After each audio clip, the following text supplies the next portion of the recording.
Hello friends, this is Payal. Welcome to Train Your Brain PSP. I hope তোমরা সবাই ভালো আছো এবং তোমাদের প্রিপারেশনও খুব ভালোভাবে চলছে। তো সামনেই তোমাদের আরআরবি এনটিপিসির এক্সাম রয়েছে। তো আজকের ক্লাসে আমরা টপ 40 জিকে এবং জিএস এর প্রিভিয়াস ইয়ার প্রশ্ন নিয়ে ডিসকাস করব, যে প্রশ্নগুলো তোমাদের আরআরবি এনটিপিসির বিভিন্ন পরীক্ষায় বিভিন্ন সময় এসেছে। তো আজকে আমরা 5th ক্লাস করব। এর আগেও আমাদের 4টি ক্লাস হয়ে গেছে। সেই ক্লাসগুলো না দেখে থাকলে তোমরা দেখে নিতে পারো, প্লেলিস্ট করে দেওয়া আছে এবং প্লেলিস্টে প্রত্যেকটা ক্লাস কিন্তু দেওয়া আছে। ওকে, তো চলো আমাদের আজকের ক্লাসটা আমরা শুরু করি। ক্লাসের পিডিএফ তোমরা আমার টেলিগ্রাম চ্যানেলে পেয়ে যাবে। তো দেখে নিই আমাদের আজকের প্রথম প্রশ্ন কি আছে। তো আজকের ক্লাসের প্রথম প্রশ্ন আমরা পাবো। তো আজকের প্রশ্নগুলো আমরা করব 31শে মার্চ 2016 সালে এনটিপিসির যে এক্সাম হয়েছিল CBT 1, সেই এক্সামের বিভিন্ন প্রশ্ন। তো প্রথম প্রশ্ন আমরা পাবো, water droplets cause rainbow due to. তো জলের ফোঁটার কারণে কি হয়? রামধনু তৈরি হয়। তো সেই রামধনু তৈরির পেছনে আলোর কোন ধর্ম দায়ী? অপশন এতে রয়েছে রিফ্লেকশন এবং রিফ্র্যাকশন, মানে আলোর প্রতিফলন এবং প্রতিসরণ, এই দুটো তো অবশ্যই দায়ী। তার সাথে সাথে কিন্তু ডিসপারশনও দায়ী। তো অপশন বি এবং এ দুটোই আমাদের ঠিক হবে। তো অপশন সিকে আমরা সঠিক উত্তর করব, both A and B. Reflection, refraction এবং ডিসপারশন বা বিচ্ছুরণ, এই তিনটি ঘটনাই কিন্তু দায়ী রেইনবো তৈরি হওয়ার জন্য। তো অপশন সি আমাদের সঠিক উত্তর হবে কোশ্চেন 1। পরের প্রশ্ন আমরা দেখব কোশ্চেন 2। কোশ্চেন 2 আমরা পাবো, the type of forest that is most wide spread in India is.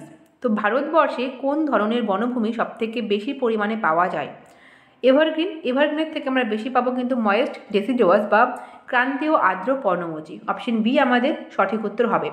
যদি শুধুমাত্র ডেসিডুয়াস দেওয়া থাকে সেক্ষেত্রে ডেসিডুয়াসই হবে। যদি ডেসিডুয়াসের দুটো ভাগ দেওয়া থাকে, ময়েস্ট এবং ড্রাই, সেক্ষেত্রে কিন্তু বেশি পরিমাণে আছে ময়েস্ট। প্রায় 37% কিন্তু আমরা পাবো ময়েস্ট বা আর্দ্র পর্ণমোচী, এবং ড্রাই ডেসিডুয়াস আমাদের রয়েছে 28%-এর মতন। তাই জন্য অপশন বি আমাদের সঠিক উত্তর হবে কোশ্চেন 2। পরের প্রশ্ন আমরা দেখব কোশ্চেন 3। কোশ্চেন 3 আমরা পাবো, Kudankulam nuclear power plant is located in. তো কুদানকুলাম নিউক্লিয়ার পাওয়ার প্ল্যান্ট এটা কোথায় রয়েছে? কর্ণাটকে আমরা পাবো না, এটা রয়েছে তামিলনাড়ুতে। অপশন সি আমাদের সঠিক উত্তর হবে।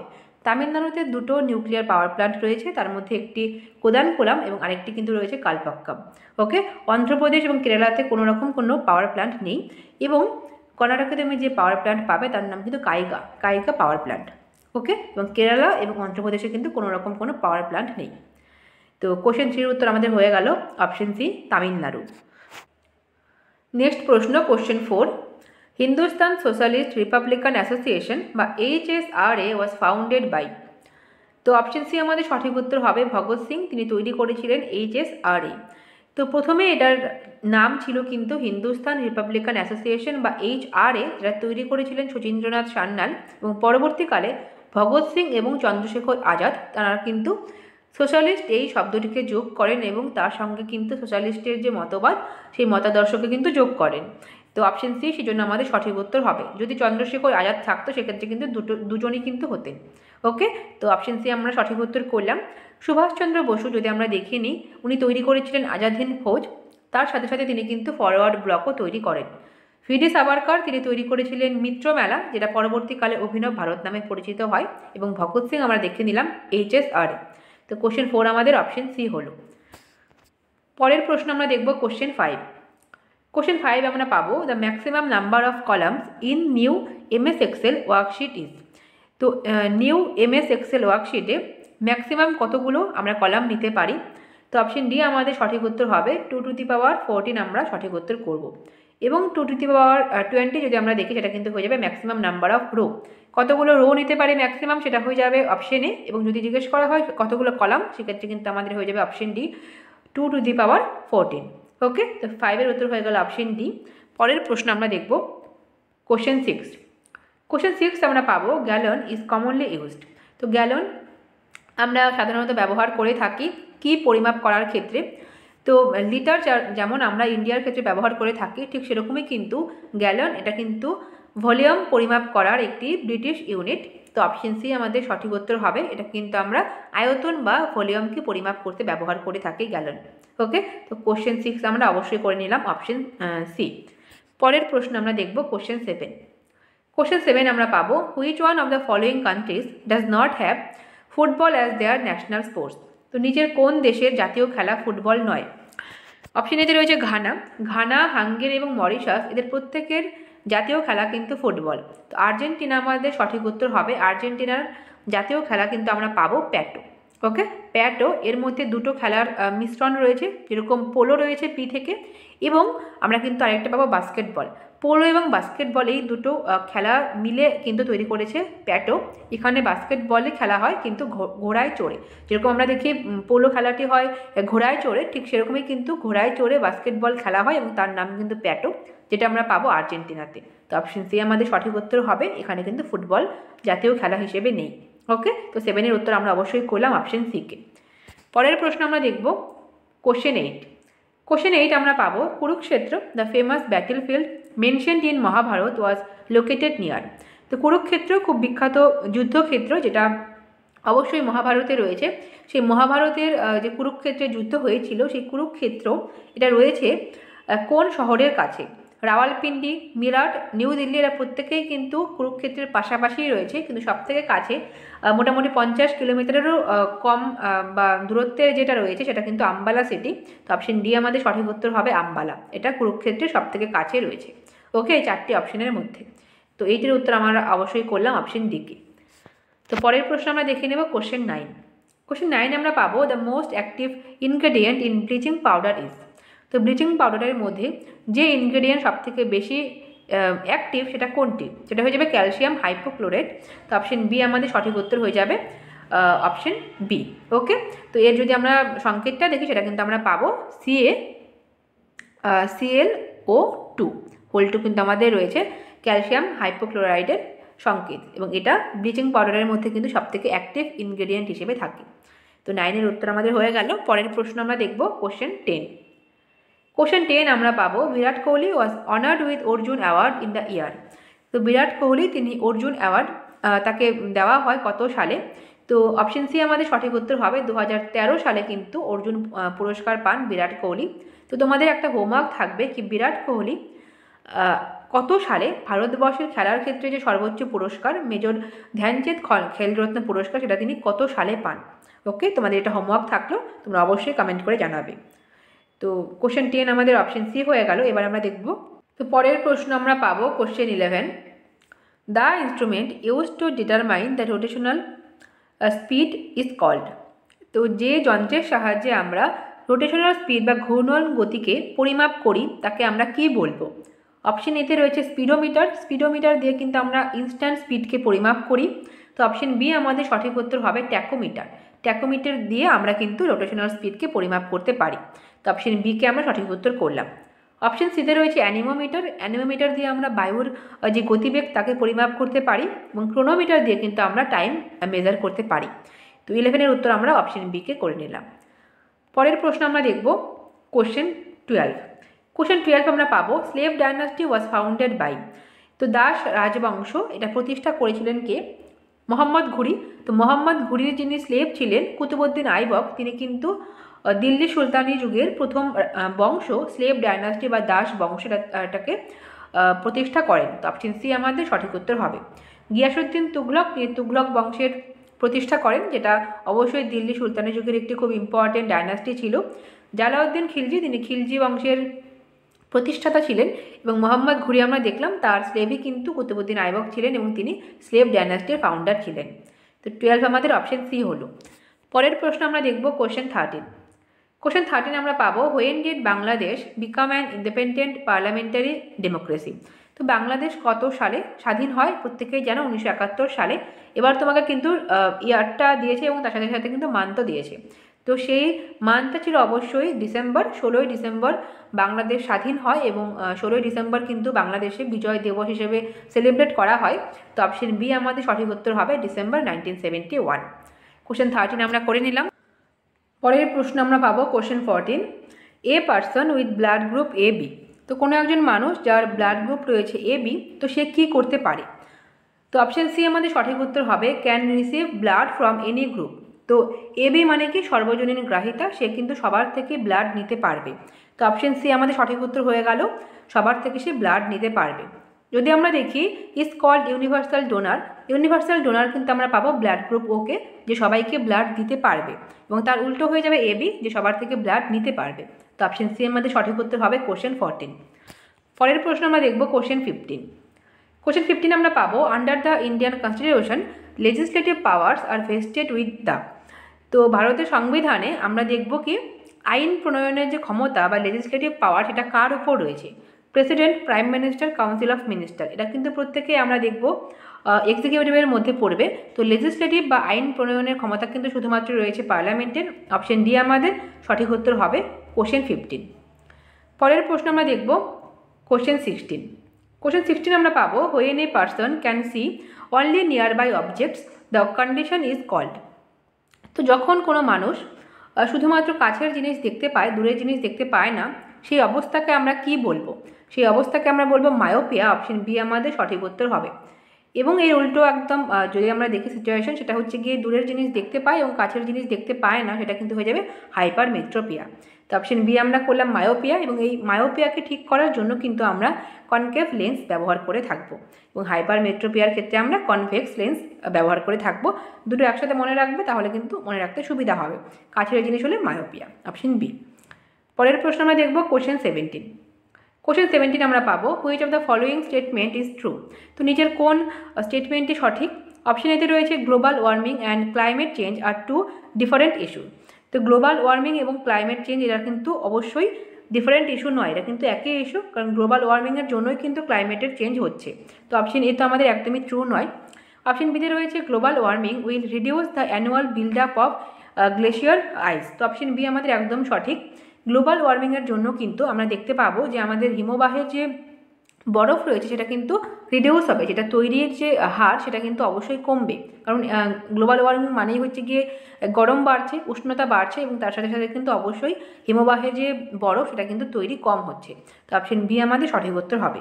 অপশন সিতে রয়েছে global warming may cause sea level go down. তো গ্লোবাল ওয়ার্মিং যত হবে তত কিন্তু সি লেভেল কিন্তু উপরে উঠবে, এটা কিন্তু কখনোই নিচে নামবে না। তো অপশন সি আমাদের একটি ভুল তথ্য দেওয়া আছে। এবং অপশন ডিতে রয়েছে global warming may cause construction of desert. তো এটাও কিন্তু উল্টো দেওয়া আছে কি গ্লোবাল ওয়ার্মিংয়ের জন্য কিন্তু ডেজার্ট বা মরুভূমি কিন্তু কখনোই ছোট হবে না, এটা কিন্তু আরও বাড়বে। ওকে, তো অপশন বি আমাদের শুধুমাত্র সঠিক উত্তর দেওয়া আছে। তো 17-এর উত্তর আমাদের অবশ্যই হয়ে গেল অপশন বি। পরের প্রশ্ন আমরা দেখি কোশ্চেন 18। কোশ্চেন 18 আমরা পাবো which of the following books was not written by doctor APJ Abdul Kalam. তো ডক্টর এপিজে আব্দুল কালাম নিচের কোন বইটি লেখেননি? অপশন এতে রয়েছে সায়েন্টিফিক ইন্ডিয়ান, এটা লিখেছেন এপিজে আব্দুল কালাম, ইগনাইটেড মাইন্ডস এবং এনভিশনিং অফ অ্যান এম্পাওয়ার্ড নেশন। এই তিনটি বই কিন্তু এপিজে আব্দুল কালামের লেখা। তিনি যে বইটি লেখেননি সেটা হচ্ছে মাই কান্ট্রি মাই লাইফ, এটা এল.কে. আডবাণীর লেখা। এল.কে. আডবাণী যিনি ভারতবর্ষের ডেপুটি প্রাইম মিনিস্টার ছিলেন এবং last deputy prime minister of India কিন্তু ছিলেন এল.কে. আডবাণী, এবং তিনি অবশ্যই এই বছর খুবই ইম্পর্ট্যান্ট, কারণ তিনি কিন্তু এই বছরই ভারতরত্ন পুরস্কার পেয়েছেন। ওকে, তো 18-এর উত্তর আমাদের অবশ্যই হবে অপশন সি। পরের প্রশ্ন আমরা দেখব কোশ্চেন 19। কোশ্চেন 19 আমরা পাবো how many players on each side are required for the game of volleyball. তো ভলিবলের জন্য আমরা দেখব যে কতজন প্লেয়ার লাগে প্রত্যেকটা সাইডে। তো অপশন এ আমাদের সঠিক উত্তর হবে কোশ্চেন 19 6। 6 জন করে মেম্বার কিন্তু প্রত্যেকটা সাইডে আমরা দেখব কি ভলিবলের ক্ষেত্রে লাগে। 5 জন করে মেম্বার আমরা পাবো বাস্কেটবলের ক্ষেত্রে, এবং 7 জন করে মেম্বার কিন্তু আমরা পাবো কাবাডির ক্ষেত্রে। ওকে, 6 হয়ে গেল ভলিবল, 5 হয়ে গেল বাস্কেটবল, এবং 7 কিন্তু আমরা পেলাম কাবাডির ক্ষেত্রে, এবং 8 জন করে কিন্তু আমরা সেরকম কোনো ইম্পর্টেন্ট খেলার ক্ষেত্রে প্লেয়ার পাবো না। ঠিক আছে, তো 19 আমরা অপশন এ করলাম। পরের প্রশ্ন আমরা দেখে নিই কোশ্চেন 20। কোশ্চেন 20 আমরা পাবো AC is converted into DC by a. তো এসি বা অল্টারনেটিং কারেন্ট থেকে আমরা যদি দেখি ডাইরেক্ট কারেন্টে কনভার্ট করার জন্য কোন যন্ত্র ব্যবহার করা হয়? তো অপশন বি আমাদের সঠিক উত্তর হবে রেকটিফায়ার কিন্তু আমরা ব্যবহার করে থাকবো এসি থেকে ডিসিতে কনভার্ট করার ক্ষেত্রে। তো আবার তোমাদের একটা হোমওয়ার্ক থাকবে কি ডিসি থেকে এসিতে কনভার্ট করার ক্ষেত্রে আমরা কোন ডিভাইসটা ব্যবহার করে থাকি। তোমাদের হোমওয়ার্ক থাকলেও অবশ্যই তোমরা কমেন্ট করে জানাবে। ওকে, তো 20 আমরা তো অবশ্যই অপশন বিকে করলাম। তো পরের প্রশ্ন আমরা দেখব question 21। The concept of Triratna belong to. তো ত্রিরত্নের যে ধারণা এটা আমরা কোন ধর্মের সঙ্গে যুক্ত পাবো? তো জৈনিজম এবং বুদ্ধিজম এই দুটি ক্ষেত্রেই কিন্তু আমরা ত্রিরত্ন পাবো, তাই জন্য অপশন ডি আমাদের সঠিক উত্তর হবে বোথ বি অ্যান্ড সি। জৈনিজমের ক্ষেত্রে আমরা যে ত্রিরত্ন পাবো তাকে তোমরা মনে রাখার জন্য মনে রাখবে কি KFC, অর্থাৎ সৎ নলেজ বা সৎ জ্ঞান, তারপরে আমাদের রয়েছে ফেইথ বা সৎ বিশ্বাস, এবং রয়েছে আমাদের কন্ডাক্ট বা সৎ কর্ম। এই তিনটে আমরা পাবো জৈনিজমের সঙ্গে যুক্ত ত্রিরত্ন, এবং বুদ্ধিজমের সঙ্গে তোমরা কিন্তু পাবে বুদ্ধ, ধর্ম এবং আমাদের রয়েছে সংঘ। BDS দিয়ে তোমরা মনে রাখতে পারো, বুদ্ধ, ধর্ম এবং সংঘ। তো দুটি ক্ষেত্রে আমরা ত্রিরত্ন পেলাম, তো অপশন ডি আমাদের সঠিক উত্তর হবে 21। পরের প্রশ্ন আমরা দেখব কোশ্চেন 22 আমরা পাবো what is meant by space tourism. তো স্পেস ট্যুরিজমের অর্থ আমরা কি পাবো? অপশন এতে রয়েছে সায়েন্টিফিক স্পেস এক্সপ্লোরেশন। তো স্পেসকে এক্সপ্লোর করা কিন্তু আমরা পাবো না স্পেস ট্যুরিজমের অর্থ। তো দেওয়াই আছে ট্যুরিজম, তার অর্থ আমরা পাবো space travel for leisure. Leisure মানে কি অবসর সময় বা ভ্যাকেশনে বা শখের জন্য আমরা যদি দেখি কি স্পেস ট্রাভেল করে কেউ, তাহলে তাকে আমরা বলবো কিন্তু স্পেস ট্যুরিজম। তো অপশন বি আমাদের সঠিক উত্তর হবে কোশ্চেন 22। পরের প্রশ্ন আমরা দেখব question 23, which country among the following is the smallest in terms of area. তো এরিয়ার ক্ষেত্রে কোন দেশটি সবথেকে ছোট রয়েছে? অপশন এতে রয়েছে ব্রাজিল, অপশন বিতে পাবো ইন্ডিয়া, কানাডা এবং অপশন ডিতে রয়েছে রাশিয়া। তো সবথেকে বড় দেশ রয়েছে পৃথিবীর মধ্যে রাশিয়া, এটা ফার্স্টে আমাদের রয়েছে। কানাডা আমরা পাবো সেকেন্ড পজিশনে রয়েছে, এবং ব্রাজিল কিন্তু আমাদের রয়েছে ফিফথ পজিশনে কিন্তু রয়েছে এরিয়ার দিকে। তো আমাদের ইন্ডিয়া কিন্তু সবথেকে ছোট এই চারটির মধ্যে, কারণ ইন্ডিয়া কিন্তু রয়েছে 7th পজিশনে in the terms of area. Okay, তো সবথেকে ছোট আমাদের কিন্তু ইন্ডিয়া হয়ে গেল, কারণ এরা সবাই কিন্তু বড় বড় ইন্ডিয়ার থেকে। তো 23 আমরা অবশ্যই করব ভারতকে। পরের প্রশ্ন আমরা পাবো question 24, why does a piece of cloth which appears green in Sunlight appear black when it is viewed under red light. তো কোনো একটি কাপড়ের টুকরো, তাকে তুমি যখন সূর্যের আলোয় দেখবে তখন তাকে তুমি গ্রিন দেখবে, এবং সেই কাপড়ের টুকরোকেই তুমি যখন রেড লাইট লাল আলোয় এসে দেখবে তখন তাকে তুমি ব্ল্যাক দেখবে। এরকম কেন হবে? তো অপশন বি আমরা সঠিক উত্তর করব, the cloth completely absorb red colour wavelength. সেই যে কাপড়টি আছে সেটা কিন্তু লাল রঙের যে ওয়েভলেন্থ আছে তাকে পুরোপুরি শোষণ করে নেবে, তাই জন্য আমরা ব্ল্যাক দেখব। এবার যদি আমরা দেখে নিই কি একটা আমাদের কাছে সবুজ কাপড়ের টুকরো রয়েছে, এর মধ্যে যখনই এসে সানলাইট পড়বে, তো সানলাইটের মধ্যে তো আমাদের 7টি কালার রয়েছে, ভিপজিওর আমাদের রয়েছে, ঠিক আছে। তো যখন এই 7টি কালার এসে এই গ্রিনের মধ্যে পড়লো, তো গ্রিন কী করবে? 6টি কালারকে কিন্তু অ্যাবজর্ব বা শোষণ করে নেবে, শুধুমাত্র গ্রিন ছাড়া। সবুজ কাপড় কিন্তু বা সবুজ কোনো জিনিস কিন্তু সবুজকে অ্যাবজর্ব করতে পারে না, বাকি 6টিকে সেটা করলো, এবং যে সবুজ কালার ছিল সেটা কিন্তু যে দেখছে তার চোখে কিন্তু রিফ্লেক্ট করলো বা প্রতিফলিত হলো, তাই জন্য সে কী করলো? সবুজ কালারটি কিন্তু দেখতে পেল। এবার যদি আমরা দেখি কোনো সবুজ কাপড় রয়েছে আমাদের, তার মধ্যে এসে কোনো একটা লাল আলো এসে পড়লো। তো লাল আলো পড়লো মানে কি? লাল আলোর মধ্যে শুধুমাত্র লাল আলোটাই রয়েছে, এর মধ্যে কিন্তু আর কোনো আলো নেই, 7টি আলো নেই। তো লাল যখন এসে সবুজের মধ্যে পড়বে, তো সবুজ কী করবে? সবুজ তো স্বাভাবিকভাবেই এই লাল আলোটিকে কী করবে? শোষণ করে নেবে। তাই জন্য যে দেখছে তার চোখে কিন্তু কোনো আলো আর রিফ্লেক্ট করবে না, কারণ এই লাল আলোটিকে পুরোটাকে কিন্তু সে শোষণ করে নিয়েছে, তাই জন্য সে কী করবে? ব্ল্যাক দেখবে। তো অপশন বি তাই জন্য আমাদের সঠিক উত্তর হয়ে গেল যে রেড কালারকে কিন্তু সে পুরোপুরি অ্যাবজর্ব করে নেয়। ওকে, তো 24 আমরা অবশ্যই অপশন বিকে করলাম। এরকম প্রচুর প্রশ্ন তোমাদের আসে, যে কোনো লাইটেই তুমি যদি ধরো তুমি লাল কালারের মধ্যে, তুমি লাল আলোর মধ্যে তুমি কোনো লাল জিনিসকে দেখছো, তুমি কিন্তু লাল দেখবে। তুমি যদি সানলাইটের মধ্যে বা সাদা আলোর মধ্যে কোনো লাল জিনিসকে দেখো তাহলে তুমি কিন্তু লালই দেখবে, কিন্তু তুমি যদি লাল ছাড়া অন্য যে কোনো আলোর মধ্যে যদি সেই লাল কালারকে তুমি দেখো তাহলে কিন্তু তুমি কী দেখবে? কালো দেখবে। ওকে, এটা নিয়ে প্রচুর প্রশ্ন কিন্তু বিভিন্ন পরীক্ষায় আসে, অবশ্যই জিনিসটা একটু মনে রাখবে। তো 24-এর উত্তর আমরা অবশ্যই করে নেব অপশন বি। তো আমরা পরের প্রশ্নে চলে যাচ্ছি, কোশ্চেন 25 আমরা পাবো Hirakud dam is build across the river. তো হীরাকুদ ড্যাম এটা কোন নদীর ওপর রয়েছে? এটা রয়েছে কিন্তু মহানদীর ওপর, অপশন সি আমাদের সঠিক উত্তর হবে। তো ড্যাম থেকে কিন্তু প্রচুর প্রশ্ন আসে, বিভিন্ন পরীক্ষায় আসে, এবং এনটিপিসির প্রতিটা শিফটে কিন্তু আমরা একটা করে প্রশ্ন পাচ্ছি কি হীরাকুদ ড্যাম বা যে কোনো ড্যাম কোথায় রয়েছে। তো এক্ষেত্রে এই টপিকটা তোমরা অবশ্যই কিন্তু খুব ভালো করে রেডি করে রাখবে। ওকে, হীরাকুদ ড্যাম খুব ইম্পর্টেন্ট একটি ড্যাম, কারণ এটা কিন্তু ভারতবর্ষের লংগেস্ট ড্যাম, সবথেকে লম্বা ড্যাম, যেটা রয়েছে মহানদীর ওপর এবং ওড়িশা রাজ্যে কিন্তু রয়েছে। তো তো গোদাবরীর ওপরে কিন্তু আমরা পাবো জয়কোয়াডি ড্যাম, এবং সাতলেজের ওপর তো অবশ্যই রয়েছে আমাদের ভাকরানাঙ্গাল ড্যাম। তো 25 আমরা অপশন সিকে করে নিলাম। পরের প্রশ্ন আমরা দেখব কোশ্চেন 26 আমরা পাবো which of the following authority is elected on the basis of proportional representation in India. তো ভারতবর্ষে আমরা কার ভোট দেখব কি প্রপোর্শনাল রিপ্রেজেন্টেশনের যে মেথড, এই মেথডকে ফলো করে করা হয়। তো প্রেসিডেন্ট আমাদের সঠিক উত্তর হবে। প্রেসিডেন্ট, তার সঙ্গে সঙ্গে কিন্তু ভাইস প্রেসিডেন্ট এবং রাজ্যসভার যারা মেম্বার থাকবে তারাও কিন্তু এই যে প্রপোর্শনাল রিপ্রেজেন্টেশন এই মেথডকে কিন্তু ফলো করে তারা কিন্তু ইলেক্ট হয়। ওকে, তো 26 আমাদের অপশন বি হয়ে গেল প্রেসিডেন্ট। পরের প্রশ্ন আমরা দেখব কোশ্চেন 27 আমরা পাবো Gandhi peace prize is given to the. তো গান্ধী পিস প্রাইজ কাকে দেওয়া হয়? কোনো ইনস্টিটিউশনকে দেওয়া হয় এবং কোনো ইন্ডিভিজুয়ালকেও কিন্তু দেওয়া হয়। তাই জন্য অপশন সি আমাদের সঠিক উত্তর হবে, বোথ এ অ্যান্ড বি। 27 আমরা অপশন সিকে করলাম। পরের প্রশ্ন আমরা দেখব কোশ্চেন 28 আমরা পাবো the name of space shuttle which carried Indian born Kalpana Chawla into space was. তো কল্পনা চাওলা যে স্পেস শাটেল করে স্পেসে গিয়েছিলেন তার নাম কী ছিল? তার নাম ছিল কলম্বিয়া। অপশন বি আমাদের সঠিক উত্তর হবে কোশ্চেন 28। এবং কল্পনা চাওলাই কিন্তু প্রথম ভারতীয় মহিলা যিনি কিন্তু স্পেসে গিয়েছিলেন। ওকে, তো 28 আমাদের অপশন বি হবে। তিনি ভারতীয়, মানে ভারতীয় অরিজিন, ইন্ডিয়ান অরিজিন তিনি ছিলেন। তো অপশন বি আমাদের সঠিক উত্তর হয়ে গেল 28। তো পরের প্রশ্ন আমরা পাবো question 29 what is the currency of Thailand called as. তো থাইল্যান্ডের যে কারেন্সি তার নাম কি? তো কারেন্সি থেকে প্রশ্ন কিন্তু আসে, ক্লার্কশিপে আমরা দেখলাম প্রতিটি শিফটেই ছিল একটা করে প্রশ্ন। থাইল্যান্ডের কারেন্সি হয়ে যাবে বাট। অপশন সি আমরা সঠিক উত্তর করব কোশ্চেন 29।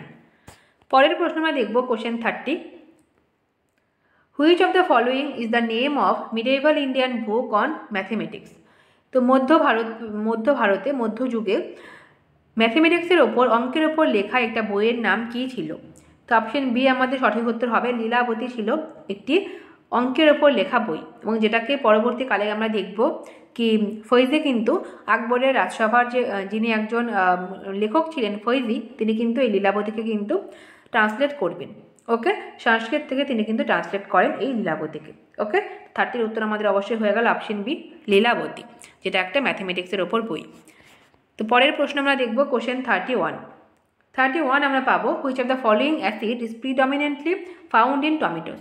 টমেটোর মধ্যে অনেক ধরনের অ্যাসিড থাকে, কিন্তু এখানে কিন্তু বলে দিয়েছে কি প্রিডমিনেন্টলি সবথেকে বেশি পরিমাণে রয়েছে কোন অ্যাসিড।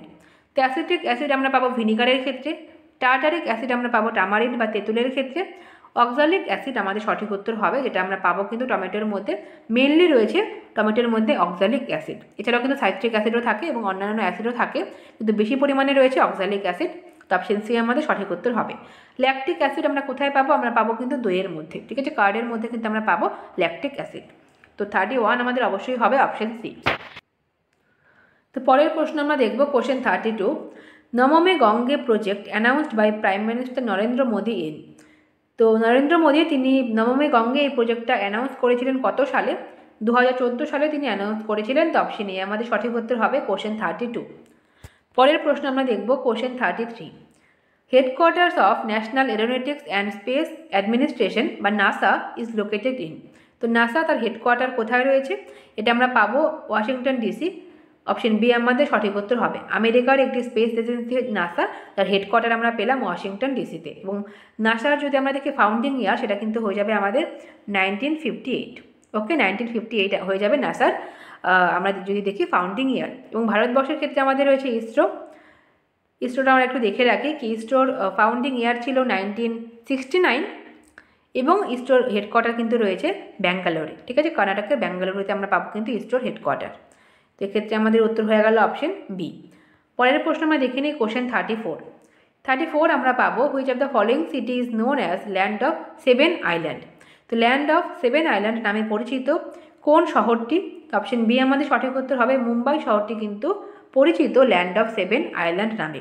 এবং ল্যান্ড অফ 7 হিলস যদি বলা হয় 7টি পাহাড়ের দেশ, সেক্ষেত্রে কিন্তু রোম হবে, ঠিক আছে। রোম হয়ে গেল ল্যান্ড অফ 7 হিলস, এবং ল্যান্ড অফ 7 আইল্যান্ড বললে কিন্তু হয়ে যাবে মুম্বাই। অপশন বি আমরা সঠিক উত্তর করব। পরের প্রশ্ন আমরা দেখব question 35 a deep crack in a glacier is called. তো গ্লেশিয়ার বা হিমবাহের মধ্যে যে গভীর ফাটল থাকে তাকে আমরা কি বলবো? তাকে আমরা বলবো কিন্তু ক্রিভেস। অপশন বি আমাদের সঠিক উত্তর হবে। বাংলার ক্ষেত্রে প্রত্যেকটাই ফাটল দেওয়া হয়েছে, কিন্তু এটাকে কিন্তু আমরা বলবো ক্রিভেস। অপশন বি আমাদের সঠিক উত্তর হবে। এই নিয়ে ডাব্লিউবিসিএসেও একটা প্রশ্ন এসেছিল না মিসলেনিয়াসে, যে ক্রিভেস বলতে কি বোঝায়, সেটা কিন্তু হয়ে যাবে কি গ্লেশিয়ারের মধ্যে যে ফাটল দেখা যায় তাকে আমরা বলবো ক্রিভেস। ওকে, তো অপশন বি আমাদের সঠিক উত্তর হবে 35-এর। পরের প্রশ্ন আমরা দেখবো কোশ্চেন 36 আমরা পাবো which is the largest fresh water lake in the world. তো পৃথিবীর ক্ষেত্রে সবথেকে বড় স্বাদু জলের হ্রদ রয়েছে কোনটা? ওলার রয়েছে আমাদের ভারতবর্ষের ক্ষেত্রে লার্জেস্ট ফ্রেশ ওয়াটার লেক, এবং পৃথিবী বললে কিন্তু এটার উত্তর হয়ে যাবে সুপিরিয়র। অপশন সি আমরা সঠিক উত্তর করব।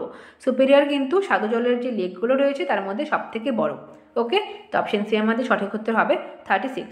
সুপিরিয়র এটা কিন্তু অবশ্যই রয়েছে আমেরিকাতে। ওকে, পরের প্রশ্ন আমরা দেখব কোশ্চেন 37 আমরা পাবো হোয়ার ওয়াজ পেপার ইনভেন্টেড। তো কোথায় কাগজ আবিষ্কৃত হয়েছিল? তো চায়নাতে কিন্তু পেপার আবিষ্কৃত হয়। তো অপশন বি এর মধ্যে সঠিক উত্তর হবে কোশ্চেন 37। পরের প্রশ্ন আমরা দেখব কোশ্চেন 38 আমরা পাবো where is in the human body can you find the islet of Langerhans. তো আমরা আমাদের যে শরীরের মানে বডির মধ্যে কোন জায়গায় কোন অর্গানের ক্ষেত্রে আমরা আইলেটস অফ ল্যাঙ্গারহ্যান্স একে দেখতে পাবো? তো প্যানক্রিয়াসে কিন্তু আমরা দেখতে পাবো। অপশন বি এর মধ্যে সঠিক উত্তর হবে কোশ্চেন 38, যার মধ্যে আমরা আইলেটস অফ ল্যাঙ্গারহ্যান্স দেখতে পাবো। পরের প্রশ্ন আমরা দেখব কোশ্চেন 39 আমরা পাবো name the official language of Brazil. তো ব্রাজিলের অফিসিয়াল ল্যাঙ্গুয়েজ কী রয়েছে? তোমাদের কি মনে হচ্ছে কি ব্রাজিলিয়ান রয়েছে? এটা কিন্তু নেই। ব্রাজিলের অফিসিয়াল ল্যাঙ্গুয়েজ কিন্তু রয়েছে পর্তুগিজ। এটা খুবই অবাক করার ব্যাপার যে পর্তুগিজ কিন্তু রয়েছে ব্রাজিলের অফিসিয়াল ল্যাঙ্গুয়েজ। ওকে, তো অপশন এ আমাদের সঠিক উত্তর হবে কোশ্চেন 39। পরের প্রশ্ন আমরা দেখব কোশ্চেন 40 এবং আজকের শেষ প্রশ্ন, কি Queensberry rules is the code followed in which sports. তো কোন খেলার ক্ষেত্রে আমরা কুইন্সবেরি এই রুলটা ফলো করি? তো বক্সিং আমাদের সঠিক উত্তর হবে অপশন সি। তো 40 উত্তর আমরা করে নিলাম অপশন সি। তো এই ছিল আজকের 40টা প্রশ্ন। প্রত্যেকটা প্রশ্নই কিন্তু 31শে মার্চ 2016 সালে আরআরবি এনটিপিসি সিবিটি 1-এর পরীক্ষায় এসেছিল। তো এই ছিল আজকের ক্লাস। এর পরের দিনে আরও আমরা 40টা বা 50টা জিকে ক্লাস নিয়ে অবশ্যই আসবো। টিল দেন তোমরা সবাই খুব ভালো থেকো। সবাইকে thank you so much. By.